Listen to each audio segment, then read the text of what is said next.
السلام علیکم ورحمت الله وبرکاتو.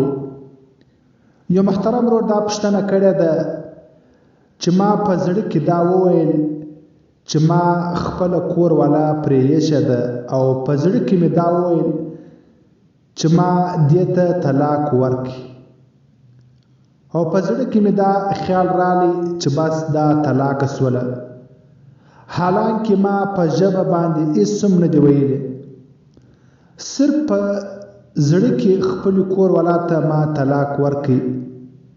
اوس پریشانه یم چې آیا طلاق به واقع سوی او که به نه یې. ډېر پریشانه ګرځم، که په لمانځه کې ولاړ یم، که کور ته یم او که په بازار کې یم چې کور ته راځم زړه مې شین، کور ته مې زړه نه راغواړي. اوس په دې سره طلاق واقع کیږي او که نه؟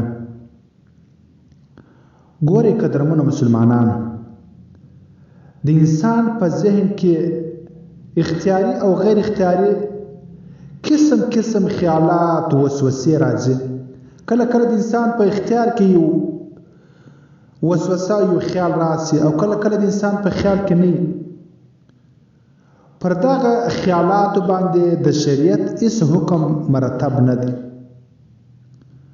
په زړه کې طلاق ورکول، په زړه کې دا خیال راکلل، په دې سره طلاق نه واقع کیږي. نو لہذا ته پریشانه کیږه مه. که واقعي تا په زړه کې طلاق ورکړی یو خو انسان بانې جوړوي، طلاق ورکړي سریع الفاظ ووایي کور والا ته، بیا نو راشي مولوي صاحب ته کښېني زه پریشانه یم، زما در خوله څه نه دي وتلي او زما په زړه کې داسې خیالات راځي. نه، دا غلطه ده. که واقعي ستا په زړه کې خیالات راغلي، تا په زړه باندې هېڅ هم نه ویلي، نو بیا په دې سره طلاق نه واقع کیږي. په حواله سره فتاوا شامي جلد نمبر 3 صفحه 240 225 او 226 کې دا مسله په تفصیل سره راغلې ده. فقط والله اعلم بالصواب.